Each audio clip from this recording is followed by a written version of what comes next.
Mga walang silbi! Sayang lang mga ibinabay ko sa inyo! Simpleng trabaho lang ang pinagagawa ko sa inyo! Hindi nyo ba magawa? Ano bang gulo to? Ba't ang aga-aga mong sumisigaw? Paano? Itong mga taong kinuha mo! Pumalpak sa trabaho ang pinagagawa ko! Paano pumalpak? Baldo, ipaliwanag mo nga kung ano nangyari. Kasi po, senyora, nagmamatigas pa rin po yung pamilya Cruz na ibenta yung lupang sakahan nila. Hindi ba ang utos ko sa inyo? Kung kinakailangan doblehin nyo ang alok sa kanila, gawin nyo. Ginawa naman po namin ang inuutos nyo. Kaya lang po, matigas po talaga eh. Lalo na yung anak na babae. Napakatapang po. Kapag anak po yata ni Gabriela Silang hinabol kami ng itak. Sinvergüenza! Ang lalaki ng katawan nyo? Dahil lamang sa isang babae, natakot na kayo? Robert, relax lang. Hindi mo kailangan magalit. Pasasaan ba't makukuha rin natin ang lupang yon? Tsaka na ako magre-relax kapag nakakuha na natin ang lupang yon. O kayo, bumalik na kayo sa mga pwesto nyo. Baka kung ano pa magawa ko sa inyo. Parang mga langgam na nagpulasan ng mga tauhan ng mag-asawang Claveria. Kilala ang pamilya nila na malawak ang lupain na pagmamayari. Ang ilan sa mga yon ay minana pa sa lolo't lola ni Robert Claveria. Hindi lang sila kilala dahil sa yaman at lupa nilang pag-aari. Kilala rin ang mag-asawa sa pagiging gahaman, malupet at matapobre sa mga mahihirap na tao. Nang mga sandaling yon, nagingit-ngit pa rin ako sa galit. Mabuti na lamang naabutan ko ang inay. Dahil kung hindi, marahil ay naibigay na nito ang titulo ng lupa namin. Mula po ngayon, Nay, ako na ang magtatago ng titulo ng lupa natin. Maging yung ibang mga mahahalagang papeles, ako na rin po ang magtatago. Pasensya ka na, anak. Sa susunod hindi na ako haharap sa kanila. Huwag po kayong magpapadala sa pananakot ng mga yun. Hindi ko naman kasi alam na may motibo sila Akala ko bakit tinaalok nila ako ng malaking pera. Napakawalang ya talaga ng mag-asawang yun. Ilang beses ko nang sinabi na hindi natin ibibenta ang lupang sakahan natin. Anong gagawin natin kung sakaling bumalik sila rito? Huwag na po kayong mag-alala. Ako na po ang bahala sa kanila kapag bumalik sila dito. Haharapin ko sila gamit ang itak ko. Napakatapang mo talaga, anak. Minsan ako'y natatakot sa ugali mong yan. Baka kasi yan ang ikapahamak mo. Hindi po ako mapapahamak dahil nasa tama ako. Kahit na, kailangan maging kalmado ka lagi. Gayahin mo mga kapatid mo. Sadya po talagang mababait sina kuya. Hindi rin sila marunong magalit. Swerte ng mga napangasawa nila. Sinabi mo pa, iha. Swerte talaga ng mga manugag ko. Naku, Nay, huwag niyong baguhin ang usapan, ha? Basta kami na lang ni na kuya ang haharap sa kanila kapag bumalik ang mga tauhan ng mga Claveria. Halos lahat ng sakahan sa lugar namin ay nabili na ng mag-asawang Claveria. Nagawa nilang linlangin ng mga magsasaka sa aming lugar. Nagkunwari sila na gusto nilang makatulong sa mga magsasaka. Kaya naman pinautang nila ang mga tao para mabili ang mga kailangan.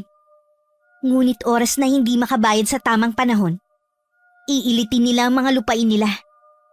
Tanging si Lolo Rudy lamang ang hindi nagpalinlang sa pamilya Claveria. Noon pa binalaan na ni Lolo ang mga kapwa magsasaka na huwag magtitiwala sa mga to, pero hindi siya pinakinggan. Hanggang makamatayan na lamang ni Lolo ang pagtatanggol sa kapwa niya magsasaka. Hindi naman talaga mayaman ang mga Claveria noong araw. Ho? Ano po ang ibig niyong sabihin, Nay? Hindi sila totoong mayaman. May kwento sa likod ng kanilang pagyaman. Kung hindi po talaga sila mayaman gaya ng sinasabi niyo, saan po nanggaling ang kayamanan nila? Bago pa po nakuha ng mag-asawang lupain dito, mapera na sila. Nagsimula ang lahat kay Emilia. May nobyo siya noon na matuwid at may puso para sa mga mahihirap. May pera siyang hawak noon na ipinatago pansamantala kay Emilia. May usapan sila na ipapamahagi yun sa mga mahihirap pag uwi niya galing Espanya. Pero namatay ang kanyang nobyo sa hindi malamang kadahilanan. At ang perang ipinatago sa kanya pansamantala ay naglahong parang bula. Ang pag-asa ng mga magsasaka noon ay kasabay na naglaho sa pagkamatay ni Ismael. Kanino niyo nalaman ng bagay na yan? Sa mismong lola ko.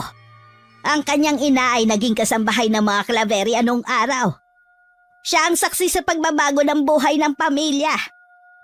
Nananalaytay nga talaga sa dugo nila ang pagiging sakim at magnanakaw. Nagawa nilang angkinin ng hindi sa kanila. Likas na babait si Ismael ayon sa aking lola. Kahit mula sa buena pamilya, nagawa niyang talikuran ang buhay na nakagisdan. Alang-alang sa pagtulong sa mga kapuspalad noong araw. Lalo na ang mga magsasaka. Kaya naman hindi siya nagdalawang isip na ibahagi ang kanyang yaman. Ang pagkakamali lang niya, ipinagkatiwala niya yun sa maling tao. Ibang klase rin pala si Emilia. Ano kaya ang naging reaksyon ng kanyang nobyo sa ginawa niya nang magkita sila sa kabilang buhay? Samantala sa ancestral house ng mga Claveria, kanina pa pinagmamasdan ni Robert ang painting kung saan nakaguhit ang kanyang lola Emilia. Kahit kailan, hindi siya nagsasawa na pagmasdan ng larawan nito. Lalo na ang mga mata na tila buhay na nakatitig sa kanya. Nung buhay pa ang kanyang mga magulang, parating sinasabi ng mga to na utang nila rito ang yaman na tinatamasa nila ngayon. Kanina pa kita hinahanap. Nandito ka lang pala. Pasensya na. Pupuntahan sana kita nang mapadaan ako rito. Napakaganda talaga ng lola mo. Sayang daang taon na ang nakakalipas nung nabuhay siya. Walang makakatalo sa taglay niyang ganda. Sa totoo lang kahit maganda ang painting na yan, hindi ko pa rin maiwasang matakot. Para kasing binabasa ng mga titig niya ang kaloob-looban ng pagkatao ko. Painting lamang yan. Hindi mo kailangang matakot. Ang mabuti pa, tayo na. Baka mahuli pa tayo sa lakad natin. Inakay na ni Robert ang asawa paalis. Luluwas kasi silang mag-asawa sa araw na yun.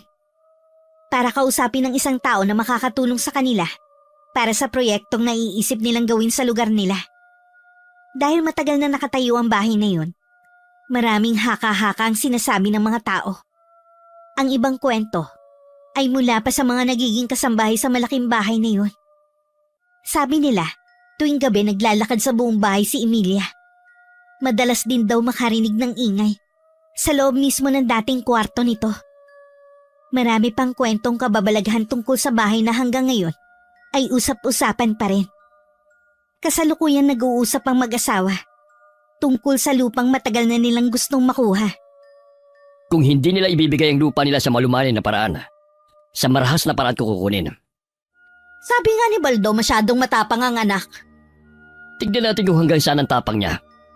Lupa na lang nila ang kulang. Para makumpleto ko na ang proyekto ipapatayo ko sa lugar na ito.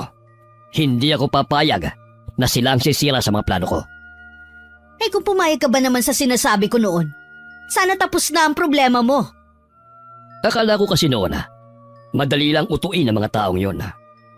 Wala na palang titigas sa ulo nila. Noon pa ibang klase na ang pamilyang yon. Dapat umpisa pa lang, ipinakita mo na kung sino ka. Huwag mo na akong sisihin. Tulungan mo na lamang ako. Kaysa unahin mo ang paglulustay ng pera sa kasino. Madali lang namang palabasin na peke ang hawak nilang titulo. Hihingi ako ng tulong sa kapatid ko na palabasin na hindi talaga sa kanila ang lupang sinasaka nila. Kapag nagawa mo yan, may premyo ka sa akin. Talaga? Tatawagan ko ng kapatid ko ora mismo. Muling ibinaling naman ni Roberto ang paningin sa malawak na lupa na kanyang natatanaw. Maraming naglalaro sa kanyang isipan ng mga sandaling yun. Mga plano kapag tuluyan na niyang mapa sa kamay ang lupang pag-aari ng aming pamilya. Mula ng araw na may mga taong pumunta sa bahay ng inay, hindi na ako mapakali. Samot alalahanin na ang iniisip ko. Kaya naman nagpaalam muna ako sa asawa at anak ko. Nasasamahan ko muna ang inay sa bahay nito. Mag-isa lang kasi ang inay. Bagamat nasa paligid lang ang mga bahay ng iba kong kapatid, may mga trabaho naman sila. At abala rin sa kani-kanilang gawain. Ang mga pamangkin ko naman ay abala sa pag-aaral. Mabuti nilang maunaway ng asawa ko at binata't dalaga naman ng mga anak ko. Kaya na nila kahit papano asikasuhin ng mga sarili nila. Talaga bang hindi ako nakakaabala sa iyo, Salem? Oo naman po, Nay. Kesa sa lagi akong nag-aalala sa inyo, hindi naman kayo masamahan nila kuya at abala sa bukid. Mabuti ayos lang sa asawa mo. Alam niyo naman po na mabait si Julio. Nauunawaan niya po ako. Kung hindi nga lang po siya abala sa bukid ng ama niya, gusto rin niyang dito mag-uwian. Napakaswerte mo takatagpo ka na katulad ni Julio. Teka, sasakyan ba yan? Parang sa tapat natin huminto ah. Teka lang po, Nay, lalabasin ko lang. Sasama rin ako. 3 magagarang sasakyan ang sunod-sunod na nakaparada sa tapat ng bahay namin. Ang ilan sa mga kalalakihan na bumaba sa isang sasakyan ay nakikilala ko. Huling bumaba si Baldo, na taga rito sa amin. May dala itong payong at saka lumapit sa huling sasakyan. Mula doon bumaba ang isang babae na may magarang damit. Tadtad ng alahas ang buong katawan at nakukulapulan ng makeup ang mukha. May hinala na ako kung sino siya. Tuwid ko siyang tinignan habang palapit. Gusto ko sana makausap si Juana Cruz. Anong kailangan mo sa nanay ko? Siya kasi ang gusto kong makausap kung pwede sana. Kung ano ang gusto mong sabihin sa kanya, sa akin mo na lang sabihin. Di ba siya ang may-ari ng sakahan sa bandang Silangan? May karapatan din ako doon dahil anak ako. Kaya pag-aari ko din ang sinasabi mong lupang sakahan. Tutal naman nandyan naman ang nanay mo. Maririnig din niya ang sasabihin ko sa'yo. Alam ko naman kung bakit ka nandito, Senyora Digna. Kilala mo na pala ako. Ngayon lang tayo nagkita. Hindi naman mahirap hulaan kung sino ka. Lalo't galing na dito ang mga tauhan mo. Kung ganun, hindi na ako magpapaligoy-ligoy pa. Magkano ba ang kailangan nyo para ibenta ang lupa ninyo? Siguro hindi lang 10 beses na sinagot na namin yan. Wala kaming balak na ibenta ang lupang minana pa namin sa mga kanununuan namin. Totoo nga na matigas kayo. Huwag nyo na sanang hintayin na. Na ano? Gamitan nyo kami ng dahas gaya ng ginawa nyo sa ibang magsasaka? Ano ang ipapanakot nyo? Yang mga tauhan mong may mga armas? Mukhang matapang ka. Siguro ikaw din ang humabol sa mga tauhan ko na may dalang itak. Ako nga. Kaya kung ako sa inyo, umalis na kayo. Baka hindi lang itak ang humabol sa inyo.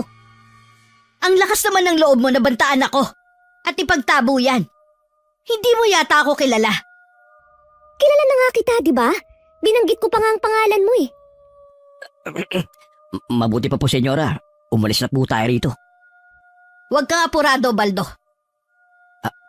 Pasensya na po. Pakinggan mo na lang ang sinasabi ng tauhan mo, senyora. Wala ka naman kasing mapapala kahit magtagal ka pa dito. Hindi pa tayo tapos, babae. May pangalan ako, Salem. Wala akong pakialam. Ito ang tandaan mo. Magiging amin din ang lupang sakanyo sa kahit na anong paraan. Abay, huwag mo kaming pinagbabantaan sa sarili naming lupa. Baka dyan ka matumba. Hindi ko makakalimutan ang ginawa mong to. Iniwanan pa ako ng matalim na titig ni Digna bago bumalik sa sasakyan nito. Naramdaman ko naman ang paglapit at pagtabi sa akin ng inay. Sabay pa namin tinanaw ang pag-alis ng mga sasakyan. Kinakabahan ako sa maaari nilang gawin sa atin. Hindi naman siguro lingid sa iyo ang mga sinapit ng mga kababaryo natin sa kamay ng mag-asawang yan. Nasa tama po tayo, kaya wala tayong dapat katakutan. Naniniwala po ako na may hangganan ng kasamaan nila. Mapuputol din ang kasakiman nila. Kayong mga anak at apo ko lamang ang inaalala ko ngayon. Matanda na rin naman ako. Handa na ako sa maaaring mangyari sa akin. Kung iniisip niyo po na isuko ang lupang minana pa ng itay sa mga ninuno niya, hindi po kami papayag. Tsak naman na ganun din ang magiging desisyon ni na kuya. Napatungo na lang ang inay sa tinuran ko. Alam ko namang natatakot siya sa mag-asawang yun. Pero hindi ganun kadaling basta na lang isusuko ang lupang naging dugot pawis ang naging puhunan. Samantala sa ancestral house ng mga Claveria, nagpupuyos naman sa matinding galit si Digna. Noon lang kasi siya napaya ng ganun sa buong buhay niya. Nasanay siya na lahat ng tao ay lumuluhod sa pamilya nila. Makita pa lang ang isa sa kanila na palapit. Lahat yumuyuko at nagbibigay na ng respeto. Anong nangyari sa lakad nyo? Tama nga ang sinabi ni Baldo. Matapang ang babaeng yun. Hindi niya ako hinayaan na makausap ko ang nanay niya. Bakit kasi kailangan ikaw pang pumunta roon? Tignan mo tuloy nangyari. Wala ba siyang ginawang masama sa'yo? Wala naman. Pero napahiya ako sa mga sinabi ng hampas lupang yon. Huwag ka na ulit pupunta sa lugar na yon. Hindi. Ipaubaya mo na sa akin ang bagay na to. Humanda sa akin ang babaeng yun. Wala pang nakagawa nun sa akin. O sige. Ipapaubaya ko na sa iyo kung paano makukuha sa kanila ang lupa. Abala rin kasi ako sa ibang negosyo. Katulad bukas, kailangan kong lumuwas. Huwag kang mag-alala. Bago ka bumalik dito, nasa mga kamay ko na ang titulo ng lupa ng mga pobreng yun. Sabay pa nagtawanan ng mag-asawa na pumuno sa 4 na sulok ng silid na yun. Nang makaalis si Robert, nagplano naman si Digna kung paanong pananakot ang gagawin sa pamilya ko. Masinsinan pa niyang kinausap si Baldo. Bumakas naman sa mukha ng lalaki ang pagtutol nito, pero sa huli ay sumang-ayon din siya sa amo niya. Pagsapit ng gabi, hindi agad ako nakatulog. Binabagabag pa rin ako sa nangyaring paghaharap namin ni Digna. Noon ko napatunayan na hindi makikita sa itsura ang tunay na ugali, kundi kung ano ang lumalabas sa bibig. Oo anak, bakit hindi ka pa natutulog? Po? Hindi ho ako makatulog, Nay. Kayo po, bakit gising pa? Mula nang mamatay ang ama ninyo, bihira na ang pagkakataon na diretso ang tulog ko. Iniisip mo ba yung paghaharap niyo ni Senyora Digna? Oo, nararamdaman ko po na may masamang binabalak ang bruhang yun. Paano ko ibenta na lang natin ang lupang sakahan? Nay naman, hindi po kami papayag. Nag-usap na po kaming magkakapatid. Baka kasi lalo nila tayong guluhin eh. Kaya nga po nandito ako. Poprotektahan ko kayo sa abot ng makakaya ko. Hindi po mangyayari sa atin ang ginawa nila sa ibang inagawan nila ng lupa. Kung sino pa talaga ang babae, siyang napakatapang. Hindi katulad ng dalawa mong kuya. Kalmado lang sila kahit galit na. Tanging ikaw lang ang nakakuha ng ganyang ugali sa ama mo. Kailangan ko po kasing maging matapang. Lalo na ngayon. Naiintindihan ko naman. Sana may tumulong sa atin para hindi maagaw ang ating pagmamay-ari. Huwag na po kayong umasa. Hawak ng pamilyang yun ang buong bayan natin. Hindi rin tayo papanigan dahil pobre lang tayo. Paano natin sila lalabanan kung ganon? May kahinaan din po ang mga yan. Hindi habang buhay, pwede nilang ipagsanggalan ng pera nila. Hindi na umimik ang inay. Niyaya ko na rin siyang mahiga na kami. Nakakaramdam na rin kasi ako ng antok ng mga sandaling yun. Tiniyak ko din munang nakasara na lahat ng bintana at pinto ng bahay. Kinabukasan bago pumunta sa bukid, masinsinan muna kami nag-usap ng mga kapatid ko tungkol sa suliranin na kinakaharap namin. Binalaan pala sila ng mga kapwa magsasaka na mag-iingat sa mag-asawang Claveria. Ikinuwento rin sa kanila ang mga kalupitan na sinapit ng iba nang makipagmatigasan na ibenta sa mga ito ang lupa. Mapaganon man, hindi ako nagpatinag. Hindi man lang ako kinabakasan ng takot. O anong sabi ng mga kuya mo? Nakita ko kasi kayo nag-uusap eh. Binalaan daw kasi sina kuya ng mga kapwa magsasaka nila tungkol sa mag-asawang Claveria. Sabi ko na sa'yo, patindi ang mga yun. Palibhasa na sanay na nakukuha nila ang kanilang gusto. Hindi nila maaaring gawin sa atin ang mga ginawa nila sa iba. Lupa natin to, kaya kailangang ipaglaban natin. Paano kung gawin din nila sa atin ang mga ginawa nila sa mga inagawa nila ng lupa? Huwag po kayong matakot.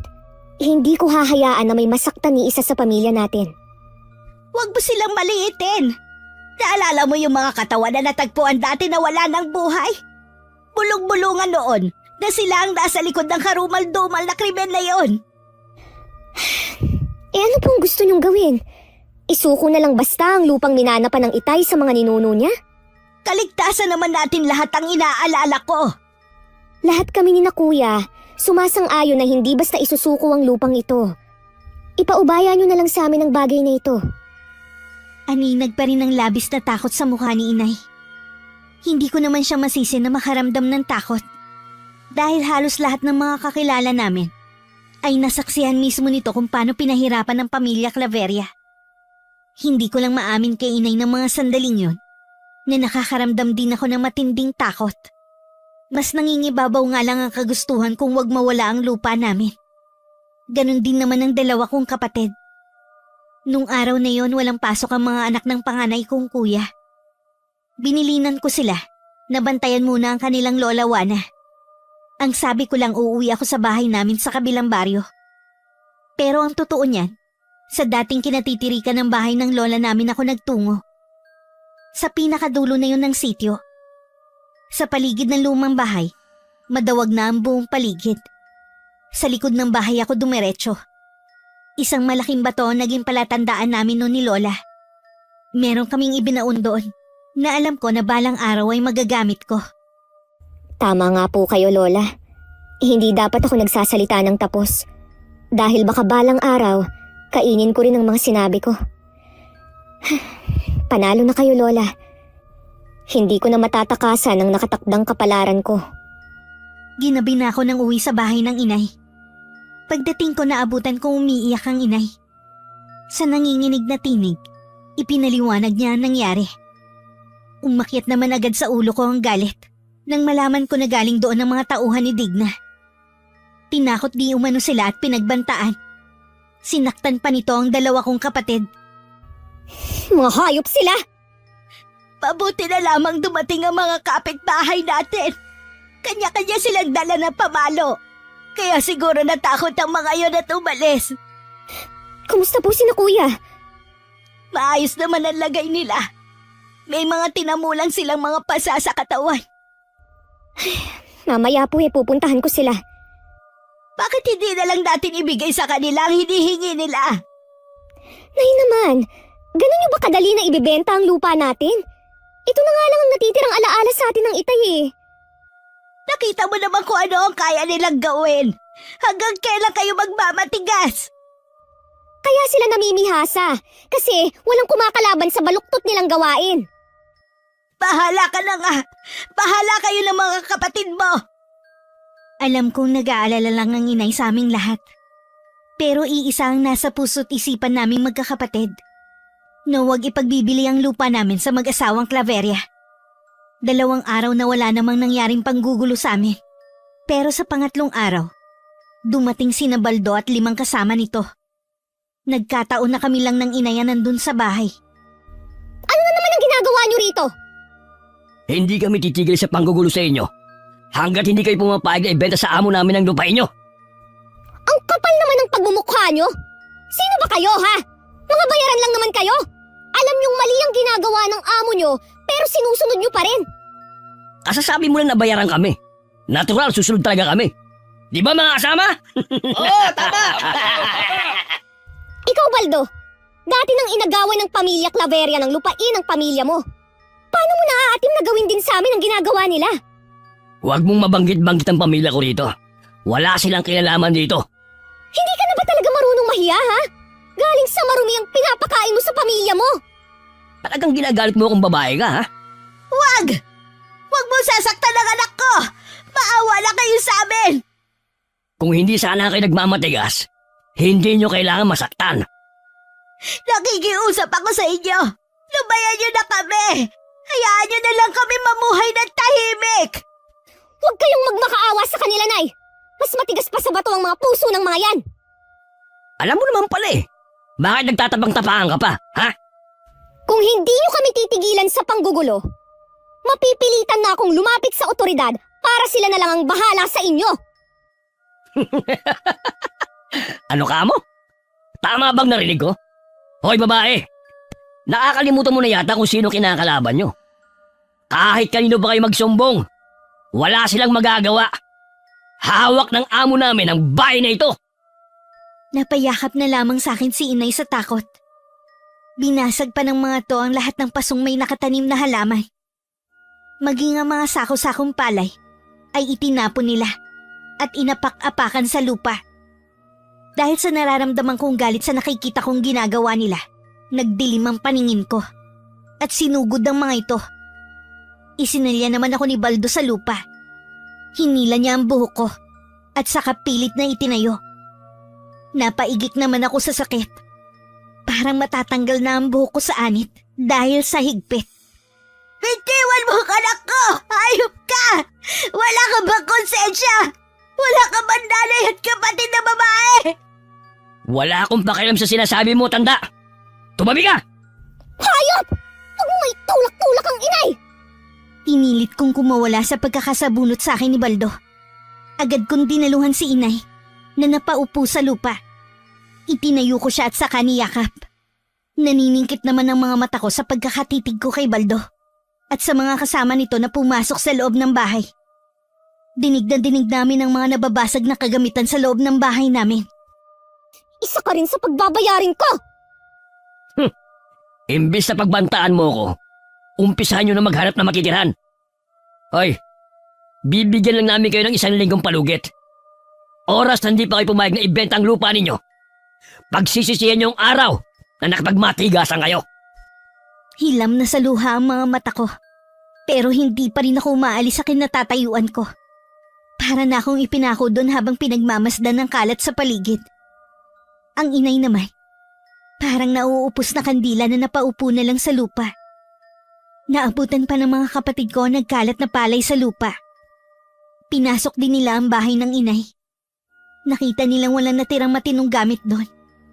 Lahat sinira at binasag. Nagpa siya ang mga kapatid ko na i-report ang insidente sa otoridad. Pero pinigilan sila ng inay. Mag-aaksaya lang kayo ng oras nyo. Wala rin naman sila magagawa. Kahit nanay, kahit paano, alam nila na may ganitong insidenteng nangyayari. Kailan ba kinatigan ng batas sa mga mahihirap na katulad natin sa Lem? Alalahanin mo na lang ang mga nauna sa atin. Buhay pa ang naging kapalit. Pero nakuha ba nila ang hustisya? Diba hindi? Hayaan na lang po ba natin na apak-apakan tayo sa sarili nating bahay?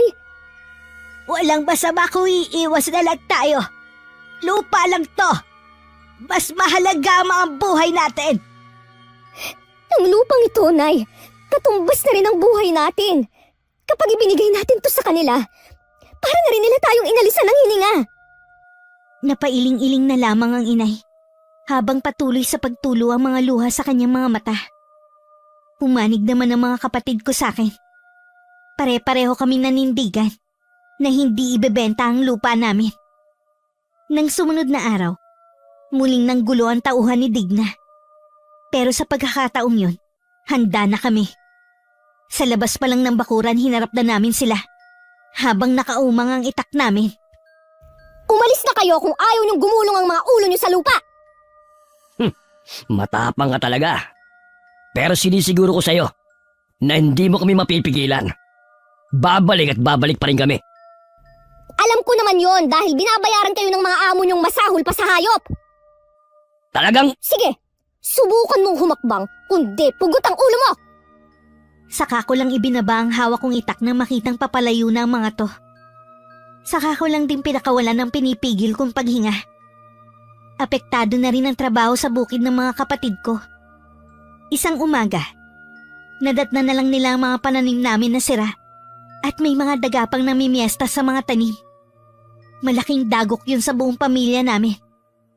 Iisang tao lang ang naiisip namin na gagawa nun. Walang iba kundi si Digna. Parang nagbalik sa alaala ko ang nakaraan. Ganito kasi ang nangyari noon. Ginigipit nila ang mga magsasaka para makuha ang lupang pagmamay-ari nila. Hindi po nila magagawang kamkami ng lupang ito. Hindi kami papayag nila, kuya. Hindi na ako tututol sa anuman ang gusto niyong gawin. Sana lang, hindi tayo matulad sa mga taong sinasabi ko sa'yo. Manalig lang po tayo, Nay. Hindi tayo pababayaan ng Diyos. Maiba nga pala ako. Tila nagsawa na ang mga taong yun sa panggugulo sa atin. Ilang araw na kasi silang nananahimik. Sa totoo lang, Nay, kinakabahan po ako sa pananahimik nila. Nararamdaman ko po na meron silang hindi magandang binabalak.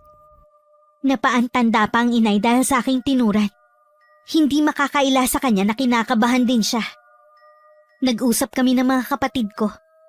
Nanindigan din sila na kahit anong mangyari, hindi kami susuko. Kahit puno man ng pangamba ang mga dibdib namin, umaasa pa rin kami na titigilan na kami ng mag-asawang Claveria. Panay din ang dasal namin para sa kaligtasan ng mga mahal namin sa buhay. Lingid sa aming lahat, tama nga ang kutob ko. May masamang pinaplano si Digna. Tingnan ko lang kung makapagmatigas pa sila. Ano po ba yung papel na hawak nyo, senyora?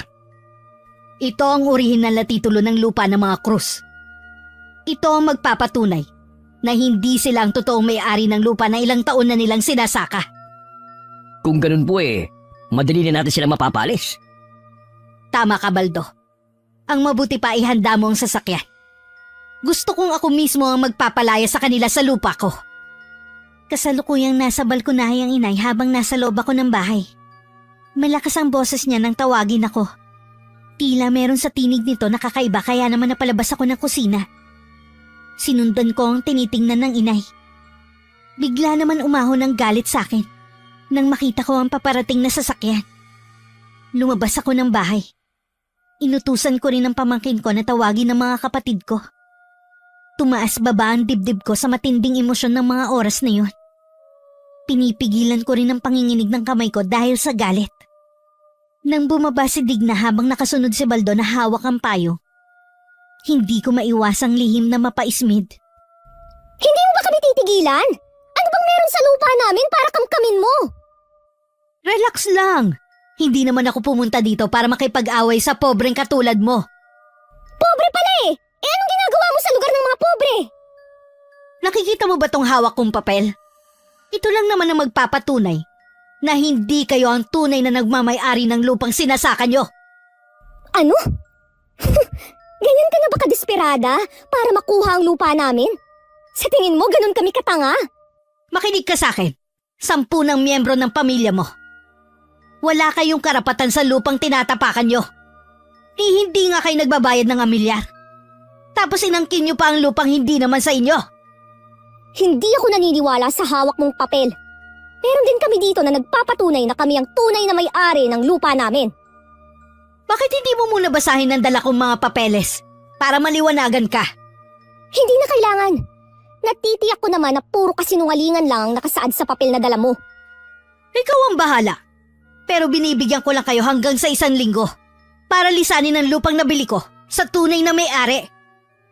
Oy, harap mo sa akin kung sino ang tinutukoy mo na totoong may-ari ng lupang pagmamay-ari ng pamilya ko. Bakit pa? Nabili ko na rin naman ang lupang to. Kaya ako na ang bagong may-ari nito. Kaya sa ayaw at sa gusto nyo, aalis kayo. Bago pa ako makahuma, nakatalikod na si Digna.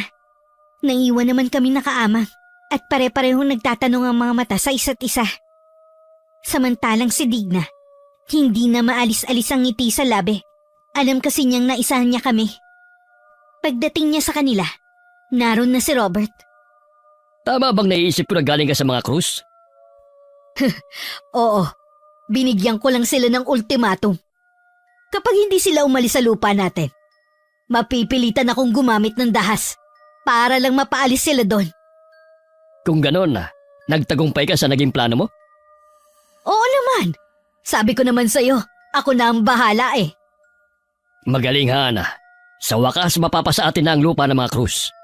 Matutuloy na rin sa wakas ang proyektong gusto kong ipatayo sa lugar na ito. Ngayon palang binabati na kita. Alam ko magtatagumpay ka sa plano mong yan. Hindi ako papayag na meron hahadlang sa'yo. Nagtawanan pa ang mag-asawa. Dahil pakiramdam nila, nagtagumpay na sila sa kanilang plano. Habang sila'y nagsasaya, kabado naman kami. Hindi rin ako makatulog sa gabi. Labis din ang pag-aalala ko sa mga susunod na araw. Dumating na nga ang kinatatakutan naming sandali. Ang sapilitan kaming palayasin sa sarili naming lupa. Wala kaming nagawa dahil may mga kasamang otoridad at may dala silang mga dokumento na nagpapatunay na ang mga Claveria na may-ari ng lupa namin. Nakikiusap ako sa inyo. Umalis na lang tayo na mapayapa. Isipin niyo ang mga bata, ang mga apo ko. Silang naiipit sa gulog to. Pero Nay, atin ang lupa na to. Nasa atin ang katibayan na tayo ang nagmamay-ari ng lupa natin. Tama ka, pero nasa palig nila ang batas. Wala tayong laban sa kanila. Nang araw na yun sapilitan giniba ang bahay namin. Itinapon sa labas ng bahay ang mga damit at gamit naming lahat. Nakatikim pa ng bugbog ang 2 kong kuya nang manlaban ng mga to. Iniharang lamang ng mga asawa nila ang katawan para hindi sila tuluyang damputin ng mga inaakala naming poprotekta sa mga katulad naming mahihirap. Ang tanawing yun at iyakan ng mga pamangking ko ay tumatak na sa isipan ko. Nangako ako sa sarili ko. Babawiin ko ang ninakaw nila sa amin. Matulin na lumipas ang 1 linggo. Nakarating sa aming kaalaman, katulad ng nangyari sa amin. May pamilya muli ang nawalan ng tinitirhan at sakahan. Sumusobra na talaga ang kasamaan nila. Hanggang kailan ba pahihintulutan ng Diyos ang mga ginagawa nila sa ating mahihirap? Maswerte pa rin tayong matatawag dahil buo pa rin ang ating pamilya. Hindi katulad ng iba dahil sa kagustuhang lumaban. Buhay nila ang naging kapalit. Balang araw, magwawakas din ang kasamaan nila. Nagtataka namang napatitig sa akin ng inay. Tila inaarok nito ang aking sinabi. Umiwas naman ako at nagpaalam na lalabas muna ng kubo kung saan kami pansamantalang nakatira. Gustuhin ko mangumuwi sa pamilya ko. Hindi pa yun ang tamang panahon. Habang marami ang nawawalan na matitirhan, nagpapakasaya naman ang mag-asawa. Kasalukuyang may handaan sa malaking bahay para sa mga tauhang tumulong. Para tuluyang mapaalis ang pamilya sa lupang pinag-iinteresan ng mag-asawa. Kung hindi dahil sa tulong mo, hindi magiging posible ang pangarap kong ito. Sa wakas, makakapagsimula na rin tayo. Naisip ko lang. Bakit hindi mo kunin mga trabahador ang mga pamilya na dating may-ari ng lupang napa sa atin? Mukhang maganda yung naisip mo. Mga taga rito na nga lang ang kukunin ko. Para tulong na rin sa kanila yon. Parang nakikinikinita ko na ang pagngingit-ngit nung Salem. Bilib din ako sa babaeng yun. Ibang klase ang katapangan. Yun ba yung sinasabi ni Baldo na hinabol sila ng itak? Oo, siya na nga. Kung hindi lamang siya babae, pwede sana natin siyang kuning tauhan. Yun ang kailangan natin. Matapang. Mabuti pa puntahan muna natin ang mga bisita natin. Bigyan mo rin pala ng pabuya si Baldo dahil sa mga ginawa nila. Bakit pa? Pinapasahuran na natin sila. Sapat na yun sa trabahong ginagawa nila sa atin. Sige, ikaw na ang bahala. Lingid sa kaalaman ng mag-asawa. Narinig yun ni Baldo na nakatago sa malaking paso ng halaman. May kadiliman sa bahaging yun ng lalaki, kaya hindi siya napansin ng mga to. Nadismaya naman ang mga kasama ni Baldo nang sabihin niyang wala silang matatanggap na pabuya sa kanilang ginawa. Habang nakatingin si Baldo sa mag-asawa na masayang nakikipagkwentuhan sa mga bisita, naalala niya bigla ang pamilya na inagawa nila ng mga lupa. Ang mga iyakan at pagmamakaawa ng mga to, tila yun umeeko sa kanyang isip. Isang tapik ang nagbalik sa wisyo ni Baldo. Wika ng kanyang kasama. Gusto siyang kausapin ng kanilang amo. Agad naman siyang tumalima. Gusto niyo daw po akong kausapin, senyora? Gusto kong kausapin mo yung pamilya ng dating may-ari ng mga lupa. Tanungin mo sila kung gusto nilang maging trabahador sa loob ng hasyenda. Sige po.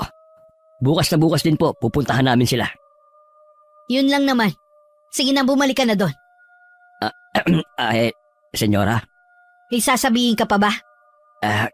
Kasi po, itatanong ko lang sana yung pabuya na ipinangako nyo noon.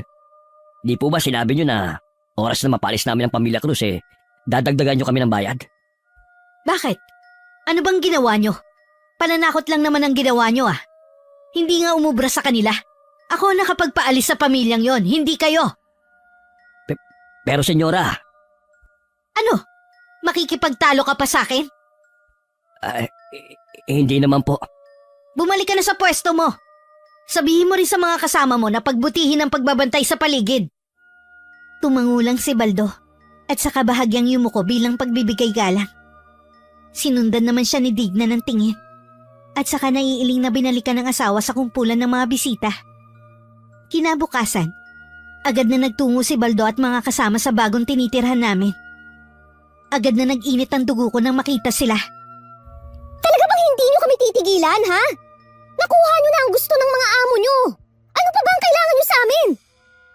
Hindi kami nandito para manggulo. Meron lang pinapasabi si Senyora Digna. Ano pa ang nakalimutan ng amo nyong sakim? Baka gusto niya daw pumasok na trabahante sa asyenda. Ano ka mo? Gusto ng amo nyo na maging trabahador kami sa asyenda nila? Maliban pala sa pagiging sakim ng amo nyo, may sira na yata sila sa ulo. Sa tingin mo, papayag kami? Hindi lang naman kayong inaalok niya magtrabaho eh. Kung ayaw mo, nasabihan mo na lang ang mga kapatid mo. Sasabihin ko na ngayon ang sagot namin. Huwag na kayong babalik dito kung ayaw niyong anihin ang galit namin. Hindi kami papayag na maging alipin ng mga taong nagnakaw ng lupa namin. Wala na nga kayong lupa eh. Napakatapang mo pa. Hindi lang ako matapang na babae. Malupit din ako. At ikaw ang kauna-unahang makakaranas ng puot ko kapag hindi mo kami tinigilan. Ang kaninang mabining hangin ay naging mas malakas na tila may ipo-ipo sa paligid. Halos dumapa na rin sa lupa ang mga sanga ng puno na nasa paligid. Nahintakutan namang napaatras si Baldo at ang mga kasama niya. Bago nagsisakayan, napatingin sa akin si Baldo. Baka sa mukha niya ang sindak na tila ba naging nakakatakot ang anyo ko. Hanggang marating nila ang loob ng hasyenda. Nanginginig pa rin sila sa takot. Baldo! Nasaan ka? Nandito na po ako. Saan ka ba nagpunta? Kanina pa kita hinahanap. Galing po ako sa likod. Meron kasing pinapatingin si Manang Fe. Ang trabaho mo magbantay. Hindi para sumunod sa utos ng kusinera namin. Pasensya na po. Wala po kasi yung boy eh. Kaya nakiusap sa akin si Manang. O siya, tama na ang paliwanag. Kaya kita tinatawag dahil sa sumbong ni Raul sa akin. Ano yung sinasabi niya? Hindi ko rin po maipaliwanag eh. Kayo bang dalawa ay gumagamit ng bawal na gamot? Hindi po, senyora. Bakit sabi ni Raul? May kababalaghan daw nangyari nung pumunta kayo sa bagong tinitirhan ng pamilyang Cruz. Hindi ko nga rin po maipaliwanag yung nangyari. May isa mang kukulam yata yung babaeng yun eh. Ang tanda mo na naniniwala ka dyan? Ang lalaki ng katawan nyo. Humangin lang, natakot na kayo? Hindi lang po dahil doon. Nag-iba po kasi itsura ni Salem. Para siyang naging matandang hukluban. Tama na nga, Baldo. Ayoko na ulit na maririnig sa inyo ng mga kasama mo ang tungkol sa bagay na yan. Maliwanag ba? Opo, senyora. Hindi naman talaga naniniwala si Digna sa mga kababalaghan o sa sinasabi nilang mangkukulam. Pero may naalala siyang kwento nung bata pa siya tungkol sa isang matandang manggagaway. Inalis na lang niya yun sa kanyang isipan. Nagdadala lang kasi yun ng takot sa kanya. Napalingon siya nang makitang palapit si Robert. Bakit mo pinapagalitan si Baldo? May nagawa na naman bang kapalpakan ng tao yon? Wala naman. May sinabi kasi sa akin si Raul. Tinanong ko siya kung ano ba yon. Hindi rin daw niya maipaliwanag. Pinagpipilitan nila na isa raw kababalaghan na nangyari sa kanila. Anong klaseng kababalaghan naman? Ay nako, wag na nga nating pag-usapan yan. Wala namang kwenta. Tsaka sinabihan ko na sila na ayoko nang marinig sa kanila ang bagay na yon. Siya nga pala, bukas ay luluwas ako. May kinalaman sa proyektong sisimulan na sa isang buwan na. Kaya pupunta ako roon. Gusto mo bang sumama? Hindi na, ikaw na lang. Kung sasama pa ako sa'yo, walang mag-aasikaso dito sa hasyenda. Sige, magtawagan na lamang tayo kapag nandun na ako. Ang mabuti pa ipapahanda ko na kay Manang ang hapunan natin. Sige, susunod lang ako maya-maya. Nang umalis ang asawa niya kinaumagahan, inabala na lang ni Digna ang sarili sa mga gawain sa hasyenda. Pinagmamasdan niya ang mga tauhan na tila langgam sa pagkilos. Tuwing nasa paligid siya, hindi nila maiwasan na mataranta. Dahil batid nila kung gaano siya kalupit na amo. Patungo na sana siya sa gazebo nang mapatingin sa isang lugar kung saan nakatambak ang mga dayami. May isa kasi doon matandang babae na may mahabang buhok. Nakatingin lamang yun kay Digna. Malabo ang ekspresyon ng mukha nito. Tinawag niya si Baldo na nasa di kalayuan. Ano po yun, senyora? Sino yung matandang babae na yun? Yung nakatayo malapit sa mga dayami. Wala naman pong matanda roon. Ayun oh! Saan nagpunta yun? Nandyan lang siya kanina. Wala naman po ako nakita na matanda eh. Tsaka po, walang trabahante na matandang babae rito. Sigurado ako sa nakita ko. Pero saan siya nagpunta? Baka po namamalikmata lamang kayo. Akala nyo matanda ang nakita nyo. Mabuti pa uuwi na muna ako. Baka pagod lang to. Bantayan mo muna ang mga trabahante natin. Baka mamaya Meron na namang tatamad-tamad sa trabaho. Opo, senyora. Ako na pong bahala rito. Nang nasa loob na si Digna ng kwarto niya, doon niya naramdaman ang pagbigat ng ulo. Para yung may malaking batong nakadagan. Pumipitik din ang sentido niya. Pasuray-suray na lumapit sa kama at saka nahiga. Sandali niyang ipinikit ang mga mata niya. Pero pagmulat niya ng mga mata, puro kadiliman lamang ang sumalubong sa kanya. Napasigaw na lamang siya sa takot. Tulong! Manang! Pumunta ka dito sa kwarto ko! Wala akong makita! Digna, gising. Nananaginip ka. Robert! Akala ko nasa Maynila ka. Kararating ko lamang kanina nang sabihin sa akin ni Manang Fe na nakita kanyang walang mali sa sahig. Ibig sabihin, panaginip lang yun. Ano bang napanaginipan mo? Ay, hindi ko na maalala. Ano bang nangyari? Bakit natagpuan ka ni Manang sa sahig? Nahimatay ka ba? Baka kailangan madala sa ospital. Baka nabago ang ulo mo. Okay lang ako. Ang natatandaan ko lang nakaramdam ako ng matinding hilo. Tapos wala na akong maalala. Sigurado ka na ayaw mong magpadala sa ospital? Magpapatawag na lamang ako ng doktor. Wag na. Ayos lang talaga ako. Okay, sige. Kung hindi talaga kita mapilit. Pero magsabi ka lamang kung may nararamdaman ka. Oo, wag ka na mag-alala pa. Bakit nga pala nandito ka na agad? Di ba sabi mo 3 araw ka sa Maynila? Maaga kasing natapos ang kailangan kong gawin. Kaya umuwi na ako. Kumain ka na ba? Kung hindi pa sabay na tayo. Bigla kasi ako nakaramdam ng gutom Gutom ka pa ba? Ba't sabi ni Manang Faye kumain ka na kanina? Ha? Bakit wala akong natatandaan na kumain na ako? Ano bang nangyayari sa'yo, Hana? Baka dala nga lang siguro ng pagkahimatay ko kanina. Kaya sa ayaw at sa gusto mo, dadalhin kita sa doktor bukas. Napatango na lang si Digna. Nang sumulyap siya sa labas ng bintana, madilim na pala. Hinabukasan kahit tumutol siya, dinala pa rin siya ni Robert sa doktor. Naging maayos naman ang pagsusuri sa kanya.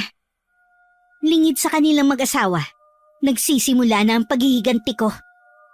Ano ba ang pinagkakaabalahan mo, Salem? Lagi ka kasing nawawala. Gumagawa po ako ng paraan kung paano maibabalik sa atin ang lupang ninakaw ng mag-asawang yun. Sumuko ka na lang. Wala naman tayong magagawa Hindi po ganun kadali ang sinasabi niyo. Masakit man pero ayoko may isa sa inyo ang masaktan ulit. Baka hindi ko na kayanin sa susunod. Huwag niyo na po akong alalahanin. Kaya ko na po ang sarili ko. Siya nga po pala, Nay. Bukas uuwi po ako sa amin. Dadalawin ko lang po ang mag-aama ko. Kumusta mo na lang ako sa asawa mo at sa 2 kong apo. Sana madalaw naman nila ako dito. Sa bakasyon po nandito sila para makasama kayo. Namimiss na rin naman nila kayo Nang tumalikod si inay, tsaka ako naman inilabas ang maliit na supot na kinalalagyan ng mga buhok. Ibinaon ko yun sa ilalim ng lupa pagkatapos mag-usal ng wikang Latin. Pagkatapos lihim ako nakipagkita kay Baldo. Meron siyang inabot sa akin na supot. Sinilip ko yun at napangiti pa ako. Mangako ka na hindi mo idadamay ang pamilya ko, Salem. Huwag kang mag-alala. Walang mangyayari sa pamilya mo. Pagkatapos ng paghihiganti ko, babawiin ko rin ang sumpa sa anak mo. Magigising siya sa mahimbing niyang pagkakatulog. Aasahan ko yan. O paano? Kailangan ko nang umalis. Hindi ako maaaring mawala ng matagal sa asyenda. Tinanaw ko na lamang ang mabilis na paglayo ng lalaki. Binala kong gamitin si Baldo para sa maitim kong balak. Para mapasunod ko siya, ginamit ko ang kanyang pamilya. May 3 siyang anak at babae ang bunso. Isang orasyon ang ginawa ko para mapahimbing ang pagkakatulog ng dalagita. Tsaka ako nagpanggap na manggagamot. Kinausap ko ang asawa niya para banggitin ako kay Baldo. Yun ang umpisa ng kasunduan namin. Kapalit ng kaligtasan ng anak niya, kailangan niya ipagkanulo ang amo niya. Umpisa pa lang to, Digna, sa gagawin kong pagpapahirap sa'yo. Sa pagkakataong ito, hindi ka maililigtas ng yaman mo.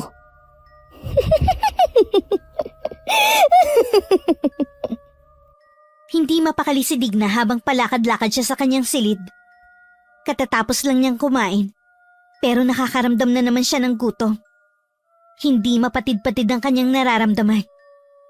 Nang hindi na matiis, pumunta siya sa kusina. Lahat ng makita niyang pagkain sa ref ay kinain niya. Pero hindi pa rin mapatid ang nararamdamang gutom. Digna? Anong ginagawa mo? Anong kalat ito? Robert, hindi ko na alam ang nangyayari sa akin. Lagi na lang akong gutom. Pero, kakakain lang natin kanina. Gutom pa rin ako. Bigyan mo ako ng pagkain.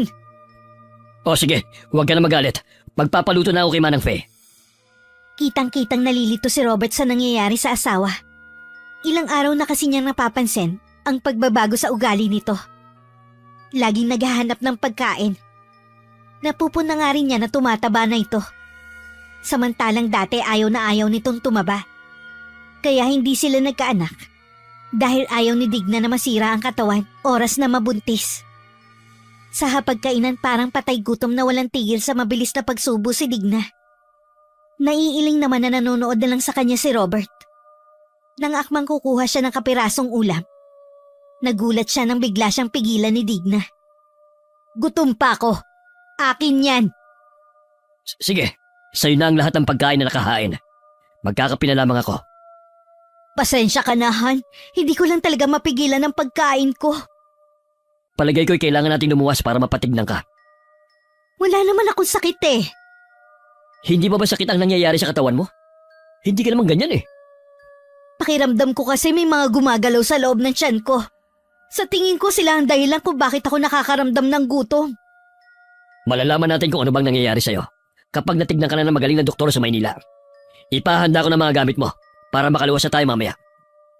Muling nakaramdam ng gutom si Digna, kaya hindi na niya pinansin ang iba pang sinasabi ng asawa.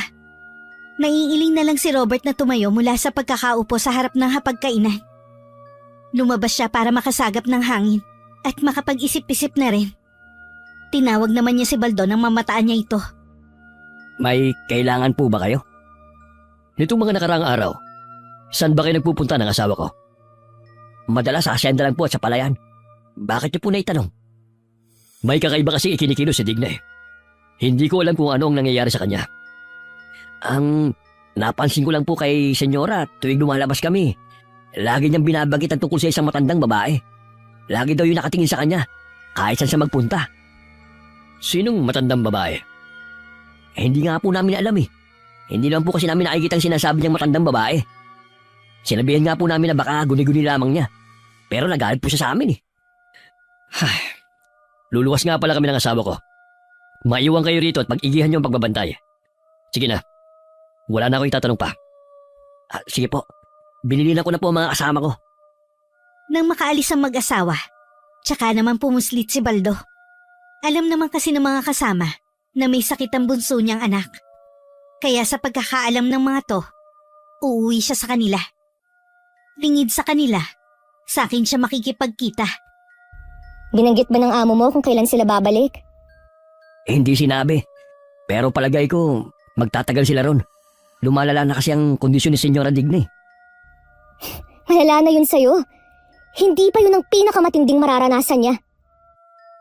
Anong ibig mong sabihin? Kulang pa yung kabayaran sa mga ginawa nilang mag-asawa. Kung ganun, hindi pa matatapos ang paghihiganti mo? Matatapos lang ang sumpang iginawad ko sa kanya oras na wala na siyang buhay. Ibig mong sabihin, mamamatay si Senyora Digna? Kulang pa ang buhay niya bilang kabayaran sa mga ginawa niyang kalupitan.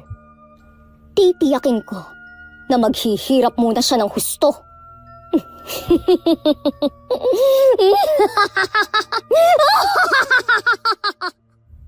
Sa paningin ni Baldo, naging matandang babae ako. Sa takot niya napatakbo siya palayo at paalis sa lugar na yun. Kahit malayo na, naririnig pa rin niya ang matinis kong tawa. Bago ko umuwi, dinalaw ko muna ang pamilya ko sa kabilang bayan. Ramdam ko ang pananabik sa mga yakap nila sa akin. Nangako naman ako pagkatapos ng aking ginagawa. Uuwi na ako sa kanila. Pag-uwi ko, naabutan ko ang inay na nanghihina. Tinanong ko ang dalawa kong kuya. Sabi nila bigla na lamang daw bumigay ang inay at umiyak na umiyak. Alam ko po, Nay. Kahit ipinapakita niyo sa amin na okay lang kayo, dama ko po na nasasaktan din kayo na mawala sa atin ang lupang binanapan ng Itay sa kanyang mga magulang. Napanaginipan ko ang Itay niyo. Malungkot siyang nakatingin sa akin. Alam ko hindi siya matahimik kung saan man siya naroroon. Huwag na po kayong mag-isip ng kung ano-anong mga bagay. Baka lalo lang makasama sa inyo. Ipaubaya niyo na po sa akin ang pagbawi sa lupang ninakaw ng mga Claveria. Anong binabalak mo, Salem? May kinalaman ba lagi mong pag-alis sa pagbawi sa lupa natin? Ganun na nga po, Nay. Kaya magpalakas na lang kayo, ha? Konting panahon na lang, maibabalik na rin sa atin ang lupang sa atin naman talaga. Natatakot ako sa salita mo.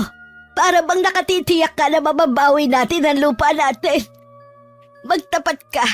May tinatago ka ba sa amin ng mga kapatid mo? Huwag na po kayong magtanong. Mas maigi nang wala kayong alam. Ayokong pati kayo madamay sa karma ko balang araw. Hindi mo maiaalis sa akin na mag-alala. Sabihin mo na sa akin kung ano bang itinatago mong sikreto.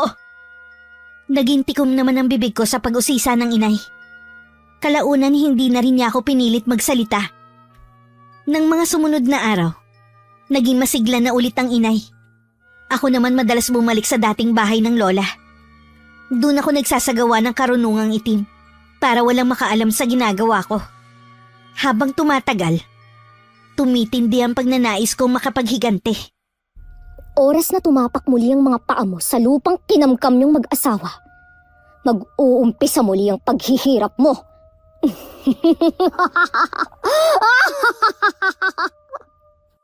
Sa ancestral house ng mga Claveria, kabababa lang na mag-asawa sa sasakyan na makaramdam na naman ng kakaiba si Digna. Pilit na lang niya yung itinago sa asawa para hindi na to mag-alala. Maraming doktor ang tumingin sa kanya, pero lahat sila ay walang makitang diferensya sa kanya. Maaaring dala lamang daw ng pagod at sobrang pag-iisip kaya napagbabalingan niya ang pagkain. Nagpaalam si Digna na magpapahinga muna sa kwarto dahil napagod sa mahabang biyahe. Habang nasa kwarto nila, kung ano-anong boses ang naririnig ni Digna. Para yung nanggagaling sa kailaliman ng lupa. Tinakpan pa ni Digna ng 2 kamay ang mga tenga. Pero lalo lang niya yung narinig. Parang nasa tabi lang niya ang mga boses. Tama na! Tumigil na kayo! Tantanan niyo na ako! Hindi ako pumatay sa inyo! Digna, bakit sumisigaw ka? Ano nangyayari? May mga boses ako naririnig. Meron silang sinasabi sa akin na hindi ko maintindihan. Nakakatakot sila. Ayaw nila akong tigilan, Robert. Hindi totoo ang mga naririnig mo. Guni-guni mo lamang ang mga yon. Totoo sila, Robert. Naririnig ko talaga sila. Huminahon ka lamang. Baka isipin ng mga kasambahay natin na babaliw ka na. Gusto mo ba yun? Ayoko. Kaya lang ayaw nilang tumigil. Ang mabuti pa, inumin mo na lamang ang gamot na nireseta sa'yo ng doktor mo para makapagpahinga ka na. Huwag ka umalis sa tabi ko, ha? Baka tabihan nila ako. Oo naman, babantayan kita hanggang makatulog ka. Kinuha na ni Robert ang gamot ng asawa at saka pinainom ang 2 tableta. Naupo rin siya sa gilid ng kama habang hawak ang kamay ni Digna. Hindi maiwasan ni Robert ang makaramdam ng awa sa kanya. Pero nagtataka rin siya. Bakit dun lang sinusumpong ang asawa? Sa Maynila naman ay normal itong kumilos. Nang makita na mahimbing na natutulog si Digna, tsaka lang siya lumabas ng kwarto nila. Lumapit naman si Baldo nang makita siya. Kumusta na po si Senyora Digna? Narinig po kasi namin yung mga sigaw niya. Akala ko mabuti ng lagay niya, pero hindi pa pala. Siya nga pala, Baldo. Walang dapat na makalam sa tunay na kalagayan ng asawa ko. Huwag rin kayong basta magpapapasok dito ng bisita nang hindi pinapaalam sa akin. Opo, sir. Sasabihan ko rin po ang lahat ng mga kasambahay at tagasunod nyo. Kumusta na pala ang asyenda? Hindi po maganda ang mga pananim. Napeste po kasi habang nasa Maynila kayo. Ano? Paano napeste? Saan galing ang mga yon? Hindi po namin alam eh. Basta inatake na lamang po ng mga balang ang mga pananim. Wala nga po natirang pwedeng pakinabangan eh. Ano ba to? Bakit ba sunod-sunod na kamalasan naman ang nangyayari sa akin? Napapahagod na lang sa batok si Robert habang kitang-kita sa mukha ang pagkadismaya. Pagkatapos magbiling kay Baldo sa mga dapat gawin, pumasok na rin siya sa loob ng bahay. Dumiretso siya sa kwarto nila. Ngunit ganun na lang ang sindak niya nang makita si Digna na nakalutang sa ere ang tuwid na katawan. Nang sambitin niya ang pangalan nito, bigla na lang itong bumagsak sa kama. Nagising naman si Digna at titig na titig sa asawa. Hoy, bakit parang ibinabad ka sa suka dyan? Nalalaki pa ang mga mata mo. Ha? Hindi mo ba naramdaman kanina? Talaga bang tulog ka kanina? Ano bang sinasabi mo? Hindi kita maintindihan. Ay, kalimutan mo na lamang ang sinabi ko. Baka dala lang ng pagod kaya kung ano nung nakikita ko. Han, gutom na ako. Pwede na ba tayong kumain? Ah, oo. Bumaba na tayo. Ipahanda ko ng lamesa. Gutom na nga rin ako eh. Nang nasa harapan na sila ng hapagkainan, parang isang linggong hindi kumain si Digna. Sunod-sunod ang mabilis nitong pagsubo na para bang may kaagaw sa pagkain niya. Hindi na yata nitong inunguya ang pagkain. Basta lunok na lang ng lunok. Han, hindi mo naman kailangan magmadali. Wala kang kaagaw sa pagkain mo. Gutom na gutom kasi ko eh. Parang bumalik na naman sa loob ng katawan ko yung mga gumagalaw. Akala mo lamang yon, pero wala naman talagang nasa loob ng tiyan mo eh. Nasa isip mo lamang yon. Nabaling na muli sa pagkain ng pansin ni Digna. Napapabuntong hininga na lang si Robert sa nakikita sa asawa. Kahit marami na nakain si Digna kanina, nakakaramdam pa rin siya ng gutom. Walang tigil sa pagkalamang kanyang sikmura. Palakad-lakad rin siya sa kanilang silid, habang mahimbing na natutulog si Robert. Nang makita sa salamin ng buhok, tila natakam siya rito. Ilang sandali pa nilalantakan na niya ang sariling buhok. Yun ang naabutan ni Robert nang magising siya na wala sa tabi nito. Bakit kinakain mo ang buhok mo? Nasisiraan ka naman ng bait? Nagugutom pa kasi ako eh. May pagkain naman sa ibaba. Sana ginising mo ako. Hindi ko gusto ang pagkain na sinasabi mo. Hindi ako nabubusog. Pero bakit ang buhok mo pang naisipan mong kainin? Hindi ko alam na buhok ko na pala to. Nang umiyak si Digna, walang nagawa si Robert kundi aluin to. Mula nang kainin ng asawa ang buhok nito, hindi na niya inaalisan nito ng tingin.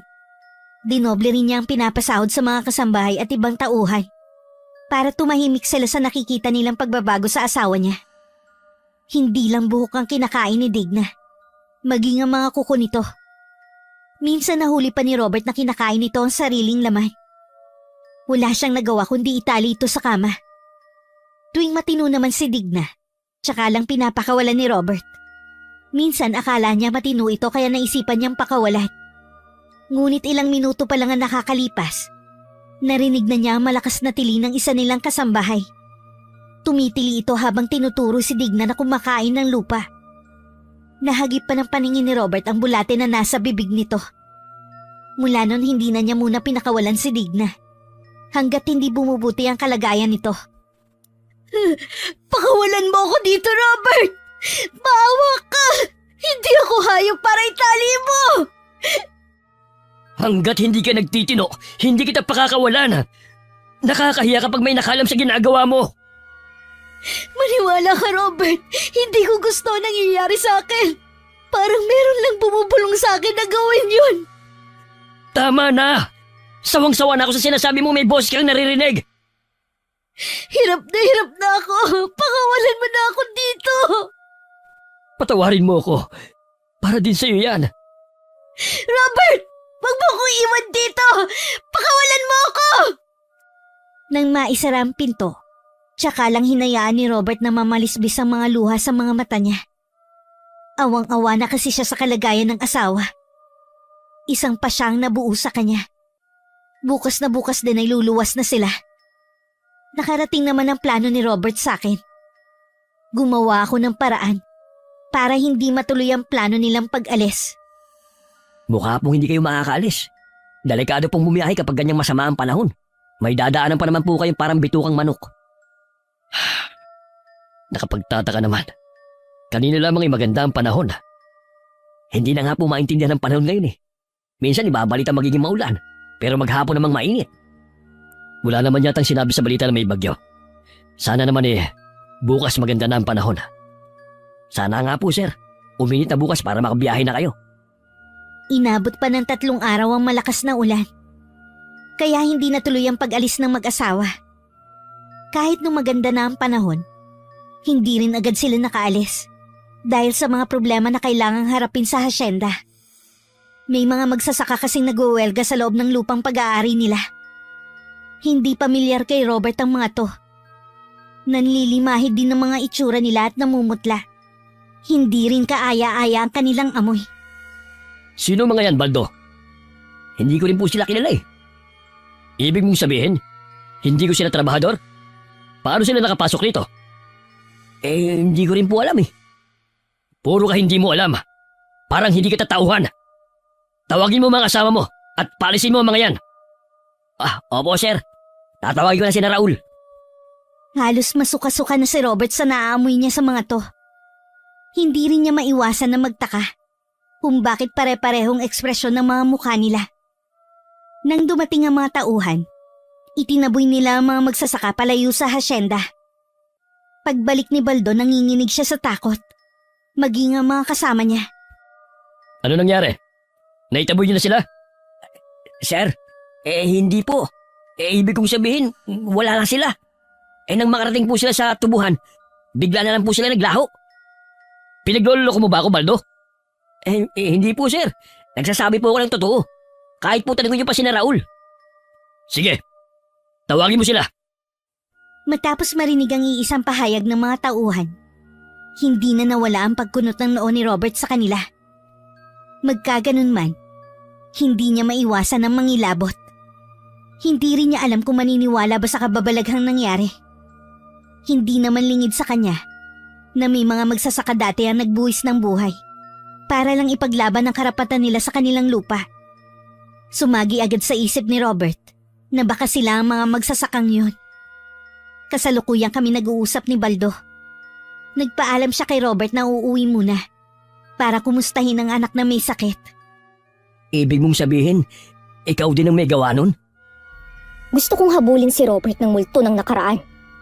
Kung inaakala niyang ligtas na siya sa mga kasalanan ng angkan niya, nagkakamali siya. Kailan matatapos ang paghihiganti mo, Salim? Namimiss na namin ang asawa kong anak namin. Huwag kang mag-alala, Baldo. Magulang din ako. Naiintindihan ko ang nararamdaman mo. Mula ngayon tapos na ang kasunduan natin. Nagawa mo na ang lahat ng pwede mong itulong sa akin. Kaya maraming salamat sa'yo. Hindi mo na kailangan magpasalamat pa. Napagtanto ko din ang mga mali kong nagawa. Ngayong tiyak ko na ang kaligtasan ng anak ko. Magpapaalam na ako sa trabaho bukas. Tama ang desisyon mong yan. Huwag pumayag na paalipin sa mga sakim na taong katulad ng mag-asawang yun. Hindi na ulit mangyayari na magpapalipin ako sa mga taong katulad nila. Salamat sa iyo. Naliwanagan ang isip ko. Nakipagkamay pa ako kay Baldo na tinanggap naman niya. Naghiwalay kami ng araw na yun na wala nang galit sa isa't isa. Bumalik pa rin naman si Baldo para magpaalam sa mag-asawa. Naabutan niya nag-uusap ang dalawa. Mukhang matinurin ng mga oras na yun si Digna. Labis naman nabigla si Robert sa sinabing yun ng lalaki. Sigurado ka na ba sa desisyon mo? Opo, sir. Kailangan po kasi ako ng pamilya ko eh. Napakababaw naman ang dahilan mo. Natitiyak kong meron ka pang ibang dahilan. Pamilya po talaga ang dahilan ko. Hindi naman po lingid sa inyo na may sakit ang bunso ko. Baka naman natakot ka dahil sa hindi maipaliwanag na pangyayari dito sa loob ng hasyenda. Bakit hindi ka makasagot? Isa na rin po siguro yun. Kahit kailan talaga hindi ka maaasahan. Kung kailan kailangan ka namin, tsaka ka aalis sa trabaho. Napakalaki mong duwag. Papayagan ka namin na umalis. Pero sa isang kondisyon. Sa makalawa ka na umalis. Kailangan kasi namin ng sapat na tao para bukas. Darating ang mga kamag-anak namin. May maliit na okasyon na gaganapin dito. Sige po. Sa makalawa na lang po ako aalis. Sige na. Bumalik ka na sa pwesto mo. Akala ko ba luluwas tayo ng Maynila? Bigla kasing tumawag ang Uncle Marco ko. Gusto niyang tingnan ang kalagayan ng asyenda. Kaya sana naman, umayos ka. Ayokong mahalata nila na merong kakaibang nangyayari sa'yo. Oo naman. Ayoko na yatang itali mo.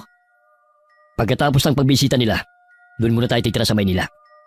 Baka may kinalaman din kasi ang lugar na ito sa pagkakasakit mo. Salamat, Han. Hindi mo ko sinukuan. Asawa kita. Natural na samahan kita sa hirap at ginawa. Lingid sa kanila nakahanda na rin ang huling sumpang igagawad ko sa kanila. Sumasang-ayon sa akin ang pagkakataon. Bukas masasaksihan ng buong pamilya nila ang poot at ganti ng isang manggagaway. Kinabukasan na mamaag pa lang ang araw. Abala na ang lahat ng tao sa hasyenda. Nakakalat na rin ang mga bantay sa buong paligid. Bandang hapon nag-umpisa ng magdatingan ng mga bisita ng mag-asawa. Pagsapit ng 6:00, iba na ang nararamdaman ni Digna. Robert, parang hinahalo ka yan tiyan ko. Gusto mo bang samahan kita sa kwarto mo? Ayoko, itatali mo lang ako. Hindi ko gagawin yon. Ipapakuha ko ang gamot mo para kumalma ka. Huwag mo ko iwan. Nandyan na naman sila. Naririnig ko na naman ang mga boses. Kumalma ka lang. Nandito lang ako. Tinabig lang ni Digna ang kamay ng asawa na nakakapit sa kanya. Pagkatapos bigla siyang tumakbo sa gitna ng mga bisita. Nagtataka naman ang tingin sa kanya ng lahat. Si Robert ay kabado ng mga sandaling yun. Pero lahat ay nagimbal sa mga sumunod na pangyayari. Bigla na lang may lumabas na mga insekto sa lahat ng butas ng katawan ni Digna. Lahat ng yun ay nasaksihan ng mga bisita. Lumaki din ang tiyan nito at saka pumutok. Nilabasan din yun ng iba't ibang insekto. Napatulala na lang si Robert sa nangyari, habang ang mga tao ay nagsisigawan sa matinding takot. Si Baldo na nasa di kalayuan, halos bumaliktad ang sigmura sa nasaksihan. Tiyak isa yung pangyayari na hindi makakalimutan ng buong pamilya. Pagkatapos mailibing ang asawa, ang huling balita namin kay Robert ay nanatili lamang ito sa Maynila at wala nang balak umuwi sa lugar namin. Kami naman ng pamilya ko nagsasaya dahil sa wakas nabalik na sa amin ang lupang pag-aari ng pamilya namin. Matindi talaga ang karma sa mga taong sakim. Tama kayo, Nay. Walang buting maidudulot ang panlalamang sa kapwa. Tingnan niyo na lang ang nangyari kay Digna. Usap-usapan ng mga tao na isang mabagsik na manggagaway ang gumawa nun sa kanya. Pero sino nga kaya yun? Huwag niyo na pong pag-aksayahan ng panahon ng pag-iisip kung sino ang gumawa nun sa kanya. Ang importante, na ibalik na sa atin at sa iba pa ang lupang kinamkam ng sakim na hasyendera na yun.